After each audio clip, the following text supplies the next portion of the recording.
मीराबाई का विदाई हुई। जाते समय मां से कहा कि मुझे गिरधर दे दो। मां ने कहा बेटा ले तो जा, लेकिन थोड़ी नाक बचाइयो हमारी, ध्यान रखियो अपना, जो यहां किया वो कहीं मत करियो, वहां तो बिल्कुल मत करियो। मीराबाई ले गई। जैसे ही मीराबाई मेवाड़ पहुंची, मेवाड़ में ढोल बजने लगे, नगाड़े बजने लगे, सहनाई बजने लगी। अब महाराज मेड़ता के आगे मेवाड़ तो बहुत बड़ा राज्य था, और वहां के राजकुमार हैं भोजराज, उनका ब्याह हुआ। ऐसा स्वागत, ऐसा सत्कार कि महाराज ऐसा लग रहा था मानो किसी देवता की पधरामनी हो रही है। मीराबाई पधारी। मीराबाई जैसे ही रथ से नीचे उतर करके प्रवेश करने लगी, भोजराज की एक बहन है, उसका नाम है उदाबाई। उदाबाई का ब्याह तो हो गया था, लेकिन अब कहीं तो ऐसा भाव कहते हैं कि वो विधवा थी, कहीं ऐसा कहते हैं कि उनके पति रहते नहीं थे साथ में, जो भी था, सीधी बात कि वो अपने मायके में ही रहती थी उदाबाई। तो उदाबाई द्वार पर अपनी भाभी के स्वागत में खड़ी हैं। आकर के थाल से पहले तो स्वागत के आरती आदि की, आदि सब करके जो भी रीति रिवाज होते हैं सब किए। जैसे ही मीराबाई भीतर प्रवेश करने लगी, उदाबाई ने मार्ग रोक दिया। बोले भाभी साहब पहले नेक दो, आपकी ननद हूं, कुछ नेक दो फिर भीतर जाना। मीराबाई सोचने लगी भी इसको क्या नेक दूं मैं, इधर उधर देखने लगी। तो उदाबाई अपने आप ही बोली महंगा वाला हार लूंगी मैं, साधारण नहीं चाहिए। महंगा वाला हार जैसे ही सुना, मीराबाई बोली अच्छा महंगा वाला हार चाहिए, हमारे पास है। मीराबाई की एक झोली थी, झोली में से महाराज तुलसी की कंठी माला निकाल करके दे दी, लो महंगा वाला हार, इससे बढ़िया हार नहीं मिलेगा, गले में पहन लो ननद जी, जीवन भर सुखी रहोगी, प्रसन्न रहोगी। तुलसी जिस अंग का स्पर्श कर लेती है, उस पांच भौतिक अधम अंग को भी पवित्र बना देती है। मीराबाई ने तो निकाले और निकाल करके गले में सीधे पहनाने लगी। बोले ननद जी इसको पहन लीजिए, इससे तन पवित्र हो जाता है, भोजन करते हैं तो वह भी शुद्ध हो जाता है, स्नान करते हैं तो इसका स्पर्श करके जल जब पूरे अंग पर जाता है तो ऐसा मानो तुलसी का स्नान, सारे पाप नष्ट हो जाते हैं और विष्णु लोकम सगच्छति, भगवत प्राप्ति हो जाती है, इससे बढ़िया आहार क्या होगा। लो उदाबाई तो वहीं खींच गई। बोले कैसी भाभी आई है हमारी, आते ही भगवत प्राप्ति के लिए गले में फंदा बांध रही है, इससे भगवत प्राप्ति हो जाएगी। खींच गई, चिल्लाने लगी, फेंक दिया मीराबाई के ऊपर ही। बोले मुझे क्या समझती हो तुम, ये लकड़ी का हार पहना रही हो मेरे गले में, अरे मेड़ता से आई हो, मेवाड़ की बन गई हो बहू, अब मेवाड़ों जैसी रहा करो, तुम्हारे यहां पहनते होंगे, हमारे यहां नहीं पहनते सब। राजा भोजराज जी ने मीराबाई से कहा कोई बात नहीं, ऐसा ही स्वभाव है इसका, छोड़ो जाने दो। मीराबाई भीतर पधारी। बंधुओं भक्त के ना केवल मैंने एक चीज अनुभव की है कि जब हम भक्ति के पथ के अनुगामी बनते हैं ना, तो कई बार हम क्या करते हैं, किसी व्यक्ति की वजह से अपने भक्ति के भाव को छोड़ देते हैं। अच्छा आपके यहां ऐसा नहीं चलता तो हम नहीं करेंगे, ऐसा नहीं, आपका भक्ति का भाव आप क्यों छोड़ोगे उसको। मीराबाई के आडंबर नहीं है कहीं भी कि इनको प्रिय नहीं लगता, उनको नहीं भाता तो मैं ऐसा नहीं करूं, ऐसा कुछ नहीं था उनके हृदय में। जो लोग मीराबाई को यह समझते हैं कि उन्होंने सारे बंधन तोड़ दिए, सारे नियम तोड़ दिए, गलत बोलते हैं वो लोग। नहीं, मीराबाई कोई ऐसी हटीली थोड़ी थी, मीराबाई की स्थिति अलग है, मीराबाई का स्वभाव और उनकी मनस्थिति अलग हो चुकी है। हम लोग गलत हैं कि हम उनको अपने संग रख के बैठे हैं, संसार में जबरदस्ती घुसा रहे हैं। मीराबाई गलत नहीं थी। कई लोग, आज के लोग मीराबाई का उदाहरण देके कहते हैं, स्वतंत्रता की बात करते हैं, वो कितनी स्वतंत्र थी, हम भी तो हो सकते हैं। अरे मीराबाई का स्वभाव, व्यवहार, बुद्धि, मनस्थिति सब हम लोगों जैसी नहीं है। हम लोगों जैसा व्यक्ति हमारे बीच रह के उल्टा करे तो वो गलत है, लेकिन मीराबाई हमसे परे हैं, हमसे ऊपर हैं, हम उनके योग्य नहीं है। इसलिए हमको लगता है कि उन्होंने सारे बंधन तोड़े, नियम तोड़े, आदि आदि जो भी भाव नहीं। बाई जी के चरित्र को पढ़ के ये अनुभव हुआ कि उन्होंने कोई बंधन नहीं तोड़ा, कोई नियम नहीं तोड़ा, कोई कुल मर्यादा नहीं तोड़ी। ये समाज, संसार, कुल उनके योग्य था ही नहीं, इसलिए हमको लगा कि उन्होंने तोड़ा। उन्होंने कुछ नहीं तोड़ा, वो तो अपने भाव में रहती थी।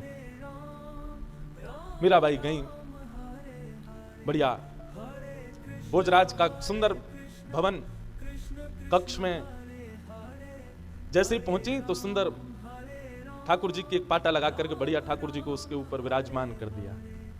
आते ही सीधे गिरधर लाल जी विराजमान हो गए।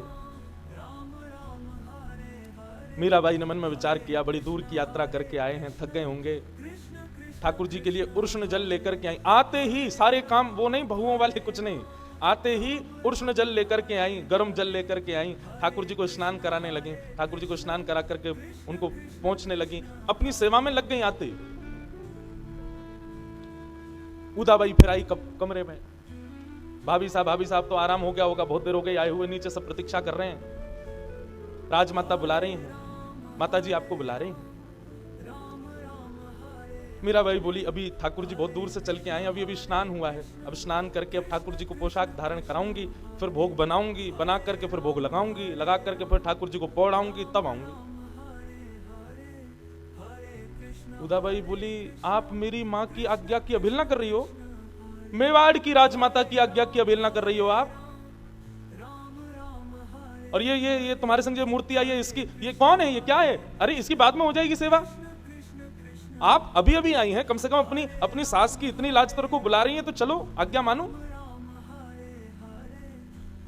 मीराबाई बोली अब ठाकुर जी की सेवा छोड़ करके तो मैं नहीं आ सकती ना, मैं इनको छोड़ करके गई ऐसे खड़े रहेंगे भूखे प्यासे, आप कहीं जाओ आपको कोई भोजन ना दे, भूख प्यास लगे, कैसे रहोगे?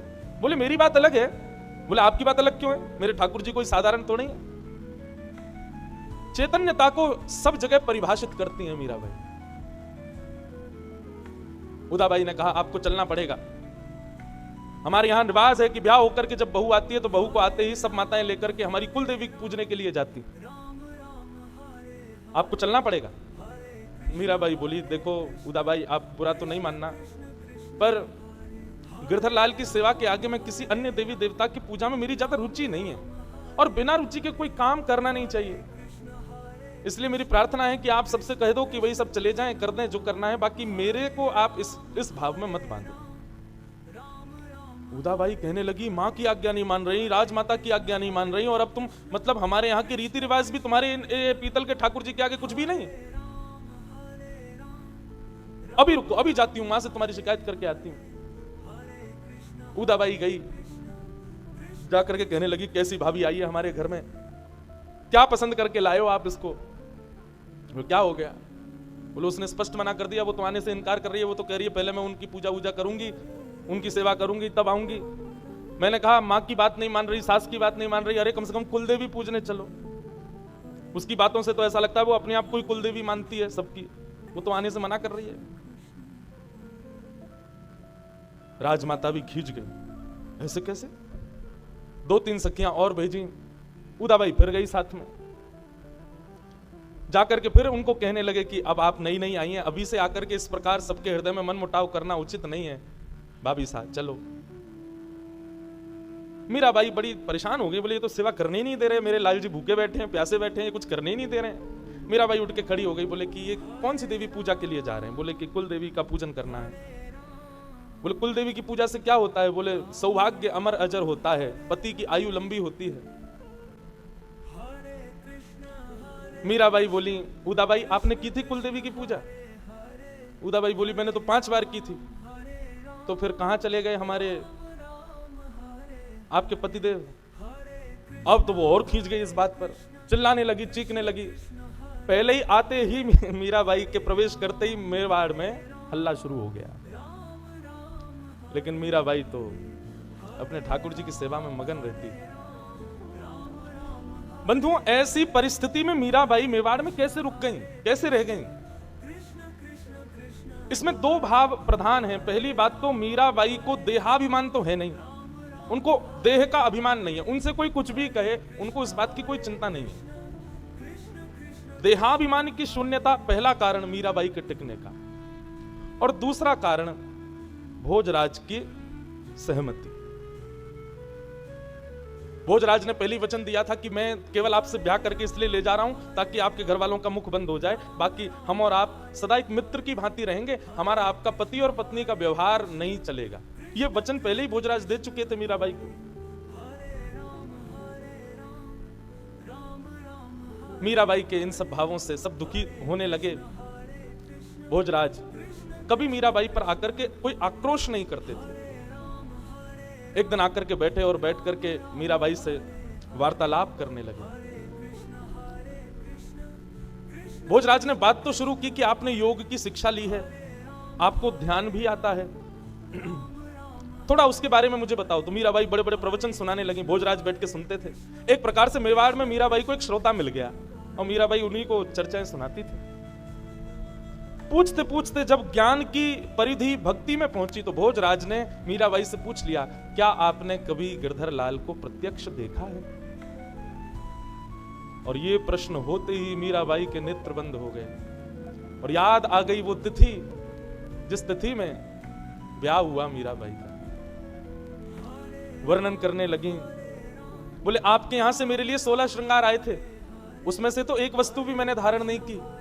मेरा जितना भी श्रृंगार था वो सब द्वारिका से आया था। मैंने अपने विवाह में जो वस्त्र पहने, आभूषण पहने, चूड़े पहने, ये सब द्वारिका से आए थे। और कौन लेके आया था? मेरी सासू मां देवकी मैया लेके आई थी। भोजराज बैठ करके सुन रहे हैं। मीराबाई बोली, आपको विश्वास नहीं हो तो अभी भी मेरे पास वो पोशाक रखी है, आप कहो तो मैं दिखाऊं? भोजराज बोले दिखाओ। जैसे मीराबाई पोशाक लेकर के आई, जिस वस्त्र को धारण करके विवाह हुआ था गिरधर लाल के साथ, सुबह सोती हुई मिली थी, वो पोशाक जैसी खुली, अत्यंत सुगंधी। जैसे भोजराज ने उस सुगंध को अनुभव किया, एक अलग देश में मानो पहुंच गए हो, एक अलग भाव में उनकी स्थिति हो गई।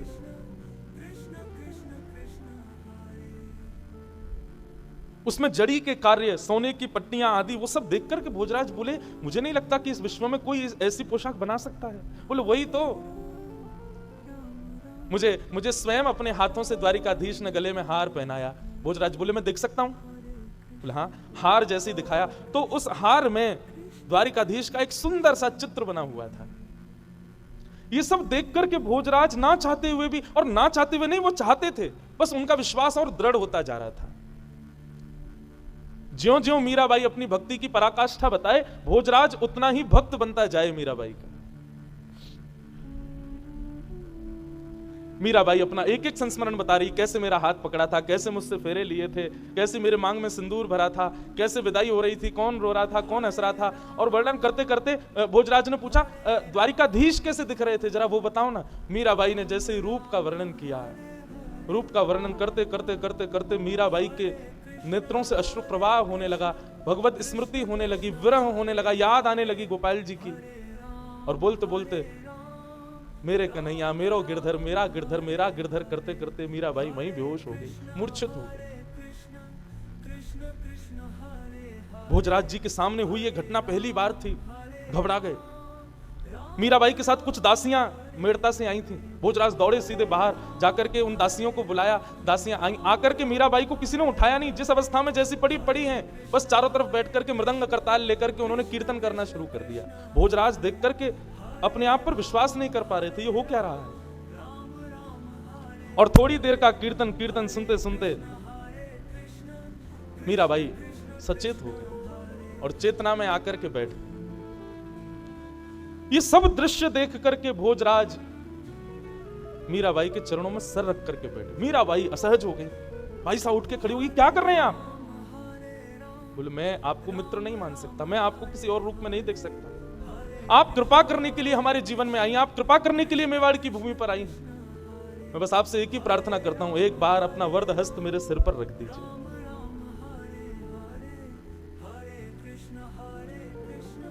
भोजराज की इस स्थिति को देख करके मीराबाई का सहज ही हाथ उनके सिर पर चला गया और मानो जैसे ही मीराबाई ने स्पर्श किया भोजराज का, एक अद्भुत अनुभूति उनको होने लगी, नेत्र बंद हो गए। एक वीर योद्धा जिसका भक्ति से दूर दूर तक कोई संपर्क नहीं है, जो केवल देवी पूजा करना, मंदिर में जाकर के केवल आरती आदि करने के बाद अपने अपने युद्ध योद्धाओं की क्रियाओं में लग जाने वाले भोजराज आज मीराबाई का स्पर्श पाते ही अचेत हो गए। एक अद्भुत अनुभूति उनको होने लगी। ऐसी भोजराज की स्थिति।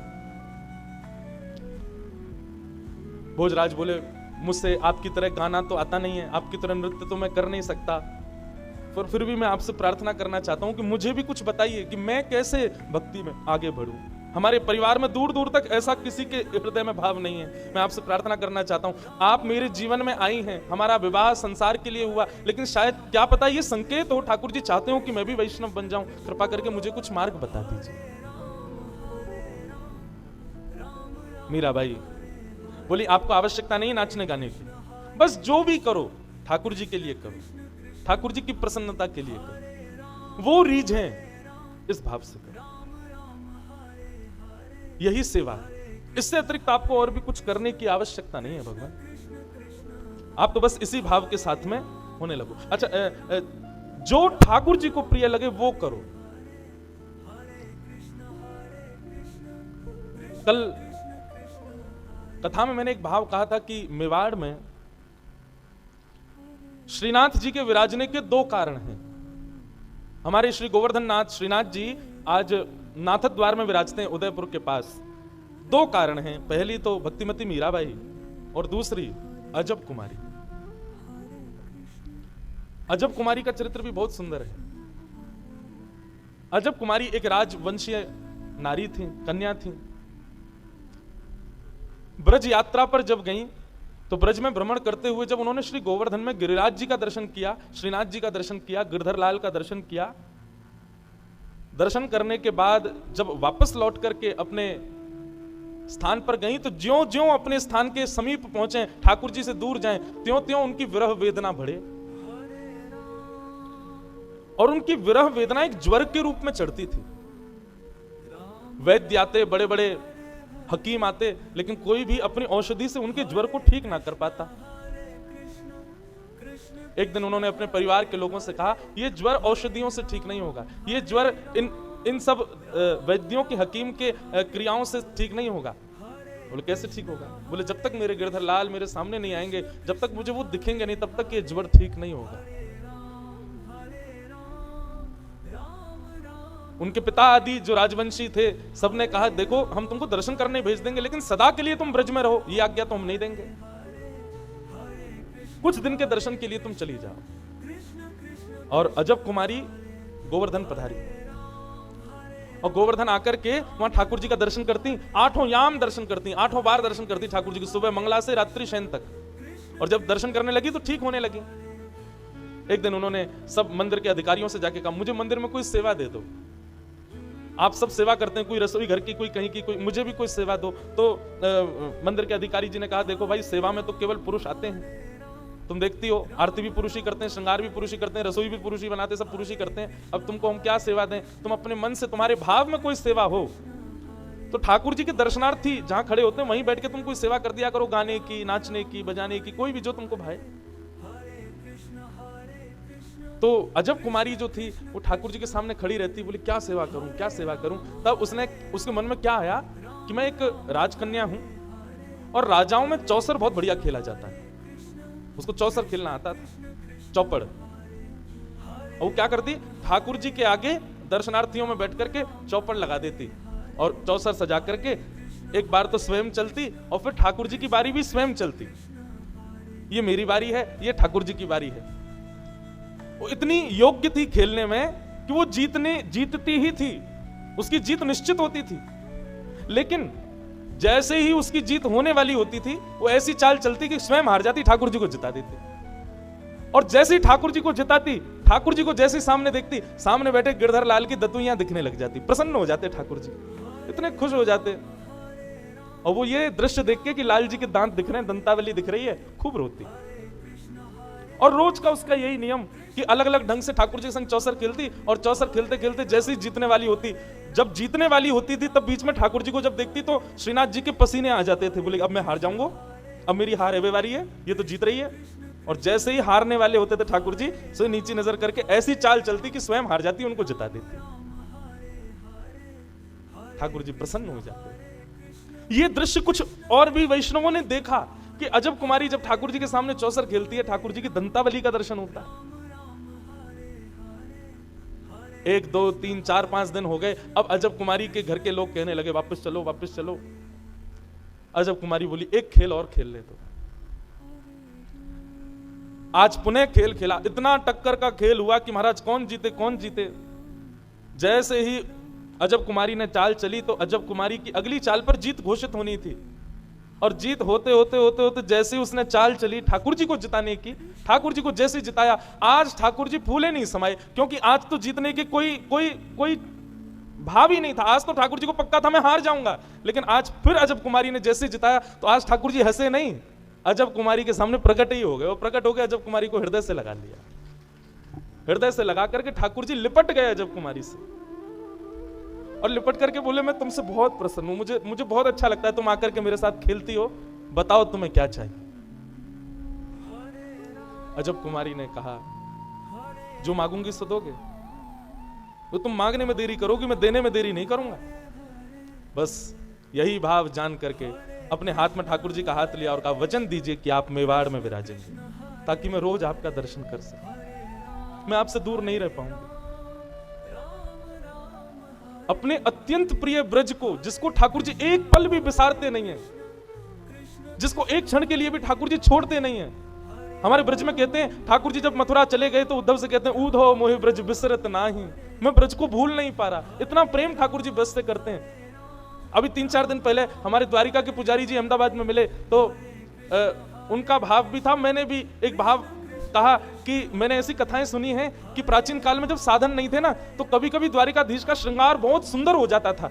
तो जब श्रृंगार बहुत सुंदर होता था ना, तो पुजारी आपस में शर्त लगाते, आज ठाकुर जी बहुत सुंदर लग रहे हैं, जरूर कोई ब्रज से आ रहा होगा, इसीलिए इतने सुंदर खड़े हैं ये। आज इतना सुंदर भोग सामग्री बनी, इतने सुंदर श्रृंगार किए, जरूर देखना शाम तक कोई ब्रज से आ रहा होगा, इसीलिए सुंदर लग रहे हैं। और ये बात आज भी अनुभव करते हैं। ब्रज का कोई ब्रजवासी पहुंचता है तो ठाकुर जी अलग ही दिखते हैं उस दिन। जिस ब्रज से इतना स्नेह ठाकुर जी करते हैं, जिस ब्रज में रहना ही ठाकुर जी को, आप सब जानते होंगे हमारे गोवर्धन की शिला को गिरिराज जी से बाहर ले जाना मना है, हमारे गिरिराज जी को कहीं भी बाहर पधराना मना है। क्यों? ब्रज छोड़ करके ठाकुर जी कभी नहीं जाते। लेकिन अजब कुमारी को दिए वचन को पूर्ण करने के लिए मुगलों को ठाकुर जी ने बहाना बनाया और उसी दिन से लग गए ठाकुर जी निकलने में, और आज भी मेवाड़ की भूमि पर श्रीनाथ जी विराज रहे। अजब कुमारी की कारण दो ही हैं। तीर्थ को तीर्थ भगवान की उपस्थिति नहीं बनाती, तीर्थ को तीर्थ भक्त का भजन बनाता है। या वो तीर्थ डाकोर जी हो या फिर वो तीर्थ हमारा नाथद्वार मेवाड़ हो। एक वैष्णव के प्रेम ने ही उनको तीर्थ बना दिया। आज जहां लाखों करोड़ों लोग जाकर के अपने पुण्य के भागी बनते हैं, प्रेम के भागी बनते हैं, भक्ति के भागी बनते हैं, ठाकुर जी की उपस्थिति से तीर्थ नहीं है, वैष्णव की वैष्णवता से तीर्थ बनता है।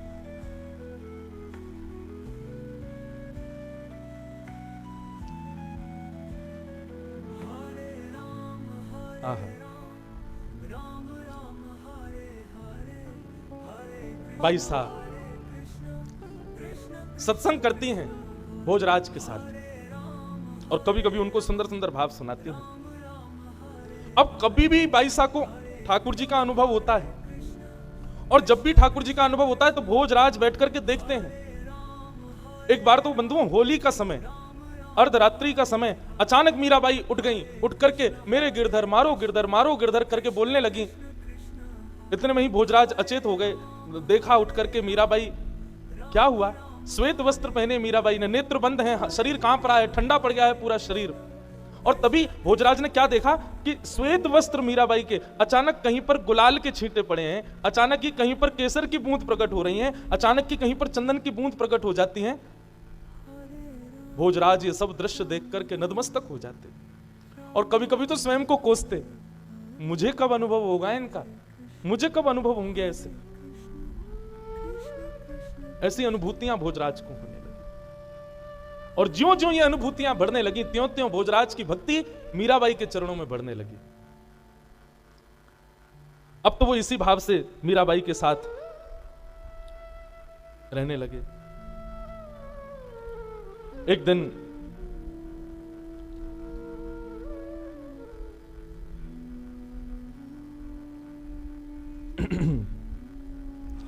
मीराबाई मेवाड़ में गणगौर पूजने का समय आया, और एक रात्रि पहले ही सब घर के लोगों ने, उदाबाई ने, आदि कुछ लोगों ने आकर के पहले ही संकेत कर दिया कि मीराबाई आप, कल आपसे प्रार्थना है कि आप कृपा करके समय पर गणगौर पूजा करने के लिए सब रानियों के साथ में चलना। देखिए अच्छा नहीं लगता है, आप नई नई आई हैं, बात बात पर आपकी आलोचना हो, आपके बारे में कुछ गलत कहें, ये सब शोभायमान नहीं होता है। इसलिए आपसे प्रार्थना है कि कल पंडित जी ने इतने बजे का मुहूर्त निकाला है। मीराबाई बोली मुहूर्त कब का है? बोले सूर्य उदय का मुहूर्त है।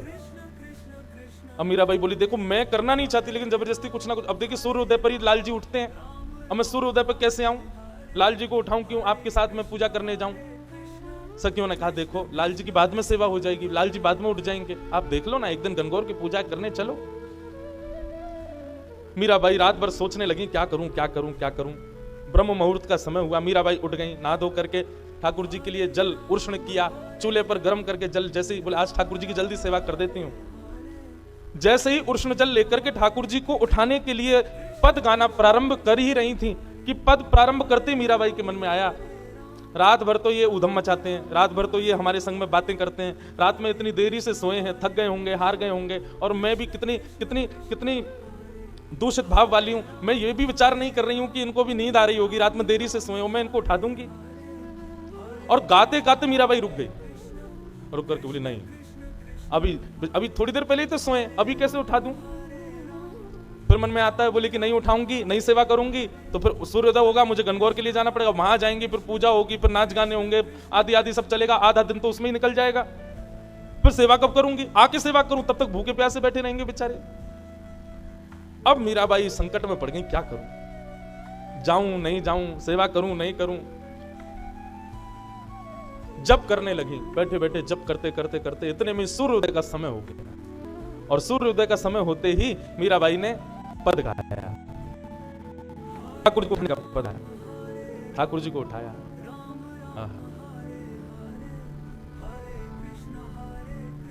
उठाने का पद गाया। मोहन जागिए बलि जई है, लाला जाग रे बलि जई, तेरे कारण श्याम सुंदर मैं नई मुरलिया लई, मोहन जाग रे बलि जई है, लाला जाग रे बलि जई। उठा दिया ठाकुर जी को, और जैसे ही ठाकुर जी उठा करके बिठाए सिंहासन पर, जय हो मेरे प्यारे गिरधर लाल, भोग लगाने लगी। इतने में सखियां आ गई, उदाबाई सब आ गई, बोले चलो गणगौर का समय हो गया। मीराबाई बोली देखो आप लोग कर लो जाके पूजा, जो भी आपको करना है वो सब आप कर लीजिए, अब मेरी सेवा का समय है, मैं सेवा से निवृत्त हो जाऊंगी तब आऊंगी। सब बोलने लगे, बोले आपकी भी अलग ही हट है, अरे आज तुम्हारे ये गोपाल जी थोड़ी देर बैठे नहीं रह सकते। मीराबाई सबको यही समझाती है, बोले ये कोई साधारण सामान्य इनको धातु क्यों बोलते हो आप लोग, ये उनके उठने का समय, स्नान का समय, भोग का समय, मैं वही तो करूंगी। और आपको ज्यादा ही गणगौर पूजने की वो भाव है, आप लोग जाइए जाकर के पूज लीजिए, मैं सेवा से निवृत्त होकर मैं पूज लूंगी, पूजने को मना नहीं है, पर अभी तो मैं सेवा करूं। बोली असमय में पूजने से अपसगुन होता है। मीराबाई बोली आप लोग समय पे पूज लीजिए, आपका सगुन हो जाएगा, अपसगुन मेरा होगा, मैं सह लूंगी। उदाबाई ने कहा अपसगुन पे पूजने जाओगी, तुम्हारा अपसगुन नहीं होगा, तुम्हारे बींद यानी कि हमारे भैया का अपसगुन होगा, उनके जीवन पर अकाल पड़ेगा, उनके जीवन के साथ खिलवाड़ होगा। गलत समय पर पूजा करने से पति के जीवन का ह्रास होता है। मीराबाई बोली लो कर लो बात, यहां पर भी मेरी बात ही सिद्ध होगी, क्यों, क्योंकि मेरे पति तो अजर अमर हैं, उन पर काल का प्रभाव नहीं होता, काल उनके वश में रहता है, काल का प्रभाव उनके ऊपर नहीं होता। मैं चाहे कभी भी पूजा करूं, मेरे पति परमेश्वर तो सदा अजर अमर रहेंगे। ऐसे वर को वरे जो जन्म और मर जाए, बलहारी गिरधर की जासो चुड़लो अमर है जाए। है? मेरे पति तो ऐसे हैं जिनसे जिनसे मेरे कभी मांग का सिंदूर, गले का मंगलसूत्र, हाथ की चूड़ियां कभी नहीं टूटेंगी। मेरे पति तो ऐसे हैं, तो मुझे असमय में पूजा करने से कोई दिक्कत नहीं। उदाबाई खींच गई, बोले अच्छा तो फिर क्यों ब्याह किया ये हमारे भैया से, क्यों ब्याह किया, जब उनको पति नहीं मानती हो तो यही तुम्हारे पति हैं, क्यों ब्याह करके आई हो उनके साथ, हमने देखा भी है तुम उनके समीप भी नहीं बैठती हो, उनसे बातें भी नहीं करती हो, आदि आदि सब बातें। उदाबाई कहने लगी क्यों हमारे वंश में आ गई हो सबका सर्वनाश करने के लिए। मीराबाई बोली इतनी दिक्कत है मुझसे और मेरे सब भाव से, तो भैया राजवंश में परंपरा है अनेक बहु पत्नियां धारण कर सकता है एक राजा, आप अपने भैया का सुंदर सुशीला गुणवान किसी राजकन्या से एक और ब्याह करा दो। उदाबाई बोली यही तो तुम्हारी चालाकी में समझना सुनना चाह रही थी, धन खर्च हो हमारा, रहो महल में हमारे यहां, अपने ठाकुर जी की सेवा में सामग्री प्रयोग करो हमारी, और जब गृहस्थाश्रम की बात आए तो भैया ब्याह कर लें किसी और से। ऐसी बातें शोभा नहीं देती। मीराबाई के इन सब हठप्रद भावों से पूरा परिवार दुखी रहने लगा। और परिवार भी दुखी नहीं था, भोजराज तो बड़े प्रसन्न थे। राजा महाराजा तो घर की कुछ जैसे ननद हो गई, सास हो गई, आदि आदि, ये सब बड़ी दुखी रहती थी, कुछ भी नहीं करती हैं ऐसा। मीराबाई का भाव केवल इतना था, वो जब ठाकुर जी की सेवा से निवृत्त होती थी तब सब करती थी, सास को भी प्रणाम, ननद को भी पूछना, सबको भोजन कराना आदि सब। लेकिन जब ठाकुर जी की सेवा का समय, उस समय ब्रह्मा भी आ जाए तो बीच में उठ करके नहीं जाती थी। और इसी बात से सब चिढ़ जाते थे। सब ने जाकर के एक दिन उदाबाई ने भोजराज से जाकर के शिकायत कर दी, बोले ऐसी बिंदड़ी आई है तुम्हारी, किसी की सुनती नहीं, मानती नहीं, अपने अपने भाव पूर्ण करती है केवल।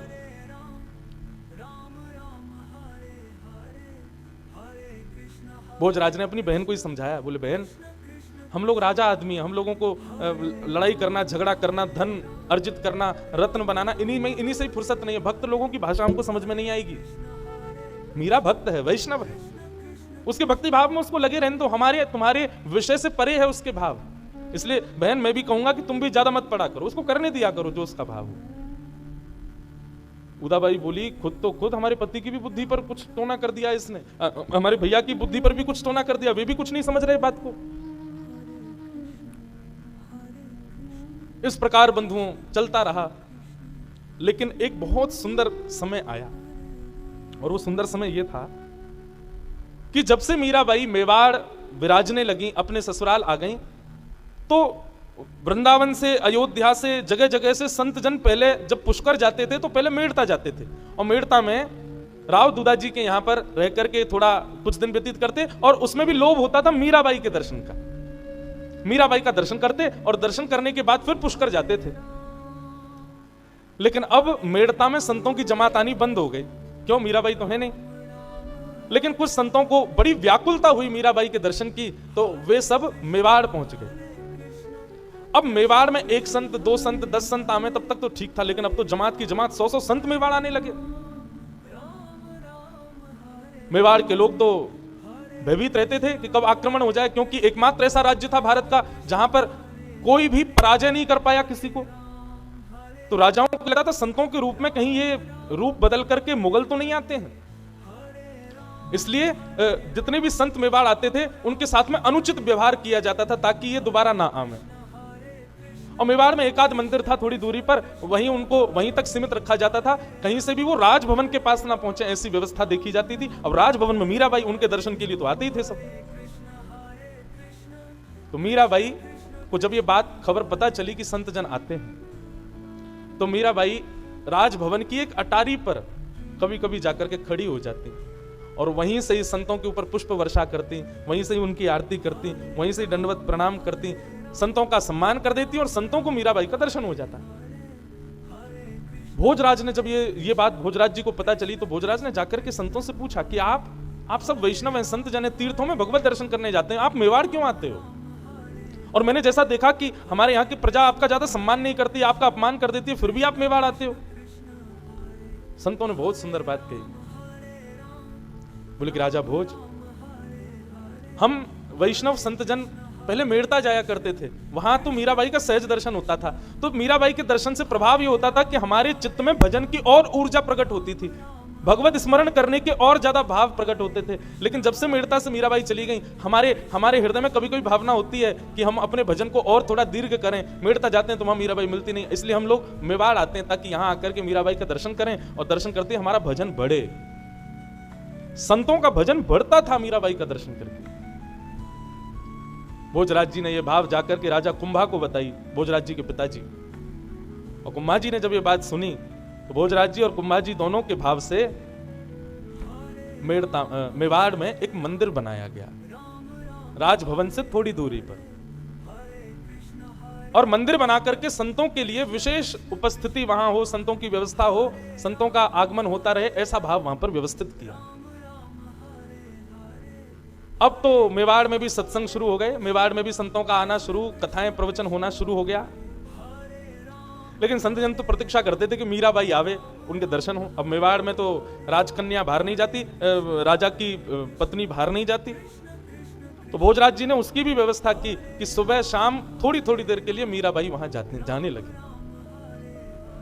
तो संतों को भी दर्शन होने लगे। तो जो भोजराज जी की पहले से मनस्थिति थी कि मेवाड़ में संतों का आगमन हो, मेवाड़ भी भक्तिमय भूमि बने, वो अब बनने लगी थी। एक मंदिर का निर्माण हो चुका था। मीराबाई समय समय पर वहां जाती और जाकर के संतों के बीच में आनंद करती थी। इस प्रकार सब चल ही रहा था कि तीज का दिन आया, और तीज के दिन सब लोग अपनी अपनी व्यवस्थाओं अनुसार जैसा उत्सव मनाना चाहिए सब लोग कर रहे थे। मीराबाई अपने ठाकुर जी की सेवा कर रही थी, और सेवा करते करते करते करते ठाकुर जी प्रत्यक्ष प्रकट हो गए मीराबाई के सामने। जैसे ही प्रत्यक्ष प्रकट हुए, अब तो आते ही थे ठाकुर जी, कभी कभी अनुभव किया कराया करते थे, परंतु विवाह के पश्चात आज ठाकुर जी का आगमन जब हुआ, मीराबाई तो व्याकुल हो गई, नाचने लगी, गाने लगी, सखियों से कहने लगी मंगल वाद्य बजाओ, आनंद करो सब लोग। सब जगह आनंद की लहर मीराबाई के पूरे भवन में होने लगी। और मीराबाई गा रही हैं, बहुत सुंदर एक पद। आज मेवाड़ में पहली बार ठाकुर जी प्रकट हुए, मेड़ता में तो हो चुके थे। मीराबाई गा रही हैं, राठौड़ जी रे महला रंग छायो, आज तो राठौड़ जी रे महला रंग छायो, राठौड़ जी रे महला रंग छायो, आज तो राठौड़ जी रे महला रंग छायो।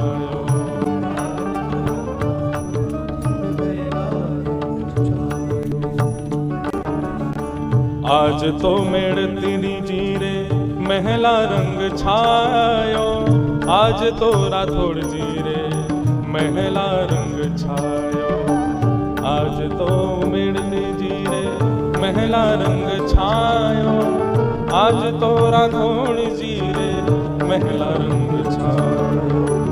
कोटिक भानु हुए प्रकाश जने, कोटिक भानु हुए प्रकाश जने, आज गिरधर आयो, राठौड़ जी रे महला रे रंग छायो, आज तो राठौड़ जी रे महला रंग छायो।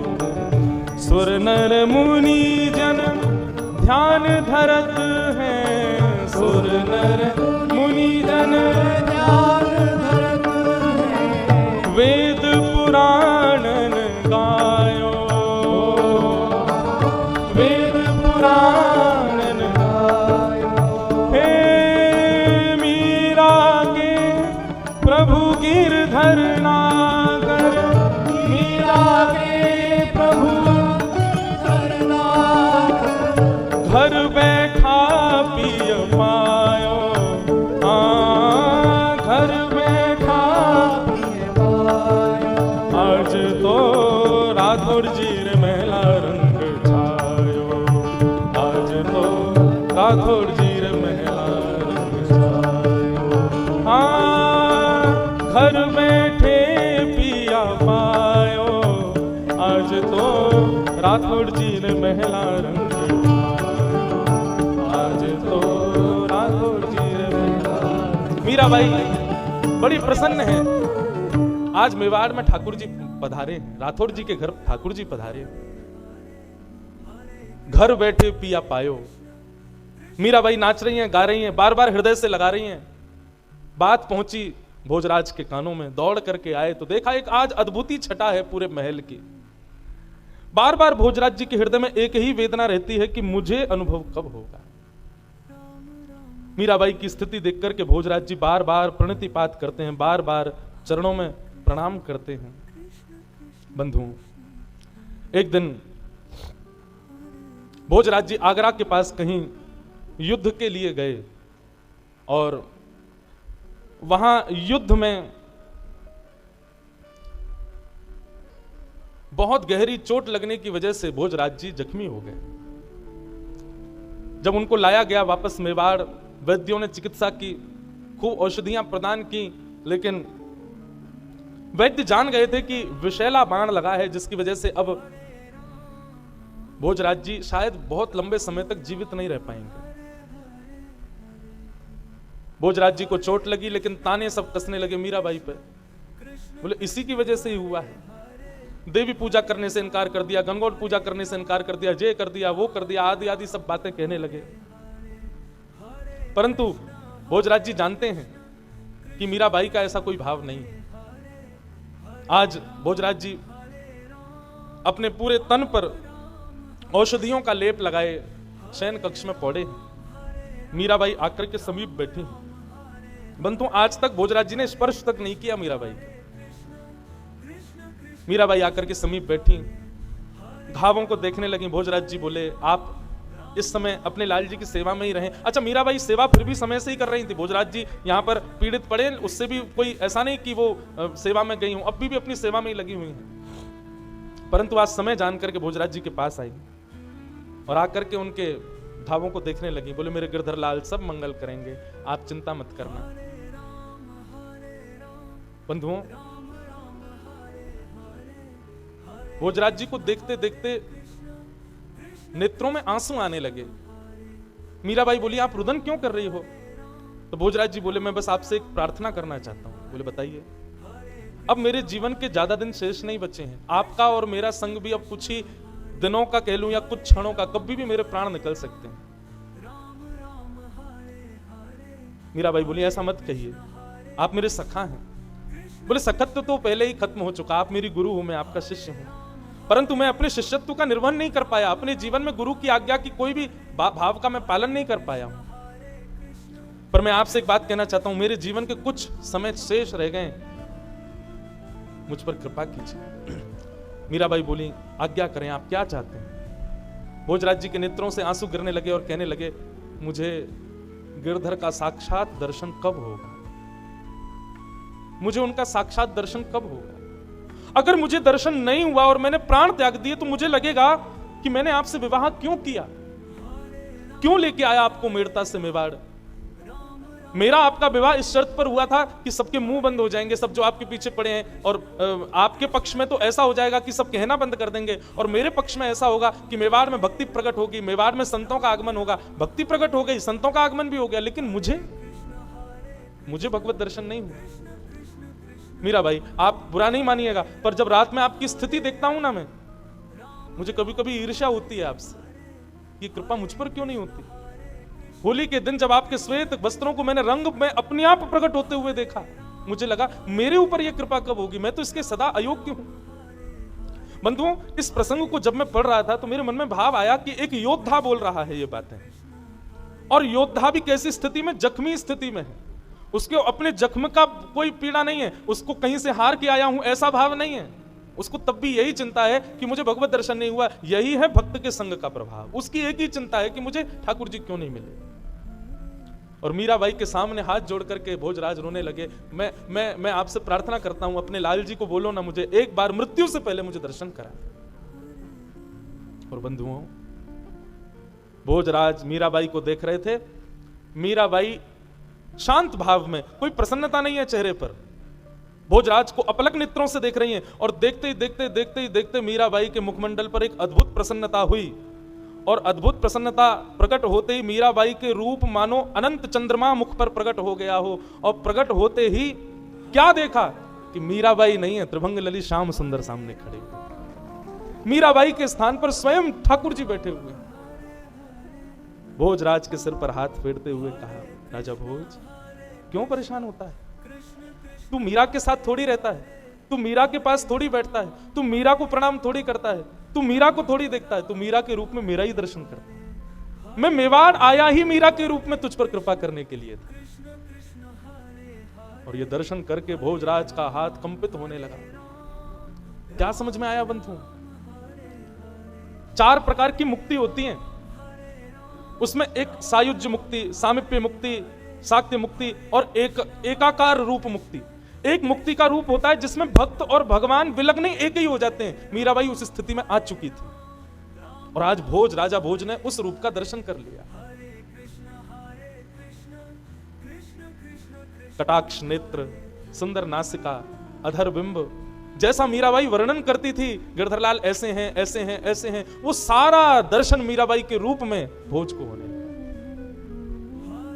भगवान मुझसे कोई अपराध तो नहीं बनाना। मुझे बार बार ऐसा मन में आता है कि मैंने मीरा के साथ कुछ अपराध किया, मैंने कोई अपराध तो नहीं किया ना। ठाकुर जी बोले कोई अपराध नहीं किया, सब मेरी इच्छा से हो रहा है।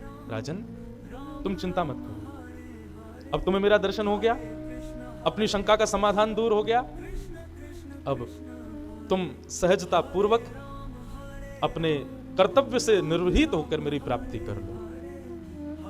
और ऐसा दर्शन होते ही ठाकुर जी अंतर ध्यान हो गए, पुनश्च मीराबाई प्रकट हो गई। मीराबाई को नहीं पता था क्या हुआ। बोले आप रो क्यों रहे हैं, आप ऐसे प्रसन्न मुद्रा में क्यों हैं, क्या हुआ, कुछ हुआ क्या? भोज बोले नहीं नहीं कुछ नहीं हुआ देवी। रोंगटे खड़े हो रहे हैं, पीड़ा दूर हो गई है, अब तो दर्शन हो गया भगवत, अब तो प्रतीक्षा चल रही है। रात्रि का समय, मीराबाई गिरधरलाल के कक्ष में सोई है। भोजराज रात भर अचेत अवस्था में बस वही छवि का बार बार अनुभव कर रहे हैं। सांवली सूरत, मोहिनी मूरत, पीतांबरी पहने, चंदन की सुगंधी। इतने में ही अचानक मीराबाई के साथ में कुछ ठाकुर जी की विरह वेदना हुई। हाँ, प्रसंग में आता है कि एक दो दिन बाद भोजराज को जब दर्शन हुए, उसके एक दो दिन बाद अक्षय तृतीया का समय आया, मतलब जिस दिन मीराबाई का ब्याह हुआ था, एक वर्ष पूर्ण हुआ। और उस दिन मीराबाई बड़ी बेचैन घूम रही थी सुबह से, क्योंकि मेवाड़ में तो सब लोग बधाइयां गा रहे थे कि आज राजा भोज के वर्षगांठ है, लेकिन भोज तो अपने बिस्तर पर अचेत अवस्था में पड़े थे। लेकिन मीराबाई बड़ी विचलित, क्यों, वर्षगांठ तो मेरी भी है, लेकिन अभी तक ठाकुर जी आए नहीं है, सुबह से प्रतीक्षा कर रही है, ठाकुर जी नहीं आए। अर्धरात्रि का समय हुआ, व्याकुल हो गई मीरा। थोड़ी देर के लिए ठाकुर जी ने दर्शन दिया और अंतर ध्यान हो गए। इतने में ही इतनी व्याकुल हुई मीरा कि हाँ नाथ, हाँ प्राणनाथ, हाँ प्राणनाथ, हाँ गोपाल, हाँ गिरधर कहती कहती भोजराज के कक्ष में आ गई। भोजराज जी ने जैसे मीराबाई को देखा तो क्या देखा कि मीराबाई दौड़ करके अटारी की ओर जा रही है, जिस अटारी के नीचे अथाह नीचे केवल और केवल पहाड़ों की माला है। मानो मीराबाई वहां से विरह वेदना में इतनी उन्मत्त हो गई है कि अपने प्राण त्यागने के लिए जा रही है। दौड़ती आई मीराबाई को देख करके भोजराज जी ने मन में सोचा, अब सखियों को बुलाऊं, किसको कैसे कैसे रोकूं मीराबाई को, तो भावावेश में है। जैसे मीराबाई पहुंची अताड़ी पर और एक चरण बाहर किया ही था, भोजराज जी दौड़ करके गए और मीराबाई को अपने अंक में भर लिया, भर करके नीचे उतारा। और नीचे उतारते ही भोजराज जी दूर हो गए और आत्मग्लानि करने लगे, मैंने अपराध कर दिया, मैंने अपराध कर दिया, मैंने अपराध कर दिया, मैंने वचन दिया था कभी स्पर्श नहीं करूंगा, ये मैंने क्या कर दिया। और इसी आत्मग्लानि में रुदन करने लगे। मीराबाई अचेत अवस्था में पड़ी है, भोजराज नीचे चरणों में बैठे हैं मीराबाई के। प्रातः काल का समय हुआ, जैसे मीराबाई उठी तो देखा चरणों में सर झुकाए भोजराज लेटे। तुरंत उठ करके सहज हुई। भोजराज जी बोले मुझे क्षमा कर दो, मैंने बहुत बड़ा अपराध किया, कल ऐसे ऐसे लीला हुई, आप दौड़ करके बाहर की ओर जा रही थी, मैंने सोचा किसी को बुलाऊंगा तब तक आपके प्राण निकल जाते, इसलिए मैंने आपका स्पर्श किया, आपको पकड़ करके यहां लिटाया, स्पर्श हुआ, मैंने अपनी प्रतिज्ञा तोड़ी, मुझे क्षमा कर दीजिए। मीराबाई बोली आपने मेरे प्राणों की रक्षा की, और प्राणों की रक्षा करने में यदि प्रतिज्ञा को सर्वोपरि माना जाए तो अपराध है, पर प्राणों की रक्षा के लिए अगर प्रतिज्ञा तोड़ दी जाए तो उसमें कोई अपराध नहीं। आप चिंतित मत हो। भोजराज जी जब से मीराबाई का स्पर्श उनको प्राप्त हुआ तब से उनको ठाकुर जी अब सहज दिखने लगे, मतलब मानो ये लीला हुई ही इसीलिए थी कि भोजराज का अंतिम समय समीप आए और उसके चित्त में मेरी स्मृति बने, उसके लिए मीरा का स्पर्श आवश्यक है। अब तो भोजराज जी नेत्र बंद करते हैं और उनको श्याम सुंदरी दिखते हैं। आज पता नहीं क्यों मीराबाई ने 16 श्रृंगार किया और 16 श्रृंगार करके भोजराज जी के पास आकर के बैठे। भोजराज जी मीराबाई को देखने लगे, कभी तो मीरा दिखें, कभी श्याम सुंदर दिखें, मीरा दिखें, श्याम सुंदर दिखें, और दिखते देखते देखते भोजराज जी ने हाथ जोड़ लिए, मीरा गोपाल, मीरा गोपाल, मीरा गोपाल, मीरा गोपाल, मीरा गोपाल, मीरा गोपाल की धुन गाते गाते कीर्तन करते करते भोजराज जी के प्राण निकल गए। पूरे मेवाड़ में मानो जैसे पहाड़ टूट पड़ा हो संकट का। मीराबाई भी आज रुदन कर रही हैं, नेत्रों में आंसू हैं। क्यों? एक सत्संगी मित्र चला गया छोड़ करके। परिवार के जनों ने आकर के फिर मीराबाई को ही कोसा, 16 श्रृंगार करके बैठी है, पति के प्राण निकल गए, यहां तो सज धज करके बैठी है। चंदन की लकड़ियों पर चिता लगाई और राजा भोज को अंतिम क्रिया उनकी की गई। मीराबाई एक दिन तक तो शोक मनाती रही, परंतु अगले दिन स्नान करके मानो जैसे सूतक से निवृत्त होकर के लग गई ठाकुर जी की सेवा में पुनश्च। विचार करो बंधुओं, भक्ति की स्थिति, भक्ति की पराकाष्ठा किस स्तर की है मीराबाई की। हमारे साथ में एक अनुचित क्रिया हो तो हम अपने भाव और अपने नियम और अपनी अपनी जो रोज की हमारी दिनचर्या है उसमें कटौती करने लगते हैं, और संभव भी नहीं कि हम उस समय कर पाए निर्वहन उस भाव का। पर मीराबाई ऐसे ही नहीं गिरधर गोपाल मिल गए उनको।